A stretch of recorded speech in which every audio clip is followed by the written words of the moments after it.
My role in the project, very, very basic really, was to encourage a small team of researchers to look into the names on the tombs and discover as much as we possibly could, preferably very interesting.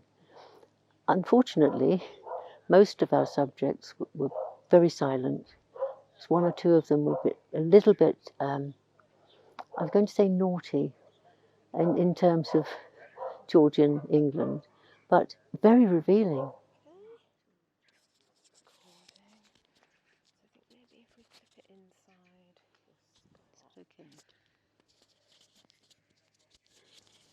Because of the nature of what we volunteered to do in the Resource Centre, we're always looking at things like headstones and tombs, and mostly it's been concentrated on Victorian. And then suddenly there was an explosion of clearly wealth-led headstones and information that were lying dormant. And actually the project has awakened most of our eyes to the fact that there were some quietly wealthy people in Bishop's Castle, and there was an awful lot to learn, even more to learn about the politics, which is, after all, life in a town, isn't it? So, yes, from that point of view, it has put a different perspective on what I look at, and also, I'm going to call them my chums who were part of that team. We had some hilarious meetings, just talking about what we couldn't find and what we had found, and how long some of them lived. And one of our volunteers traced one of the names down to a house in London in the 20th century.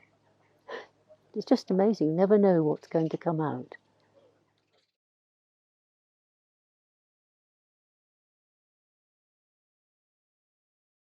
The highlights of our work. I'm stopping to think, because one of the highlights from a personal level was the tomb of a lady called Jane Toldevie.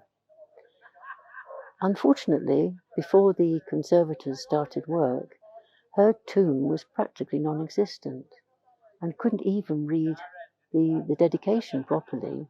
So we split it, the group split up into groups of 4 headstones just to make it easier to follow it through properly. And from my point of view, Jane would represent the Jane Austen woman. Possibly totally erroneously decided that her husband wasn't a nice man. It's all made up, so we couldn't write it down. But certainly, I mean, she died by 1800. She was not terribly old, in her 30s, and we couldn't find parents, but we could find a very generous uncle who gave her £1,000 when she was married, and then told her he couldn't give her any more. But it was that sort of find, which I know when one's managing a project, you want to hear something fantastic, but I think that's quite lovely.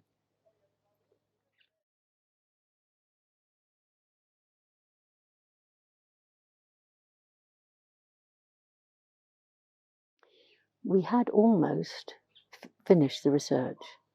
So in that respect, the pandemic didn't affect us greatly. It affected us meeting. And I think actually we all agreed that it is so nice to get together in a group and say, hey, I didn't find this, did you find it? And certainly when it came down to more information for the African's grave, that was really worth having physical meetings. But as I just said, it was all over, that part of life.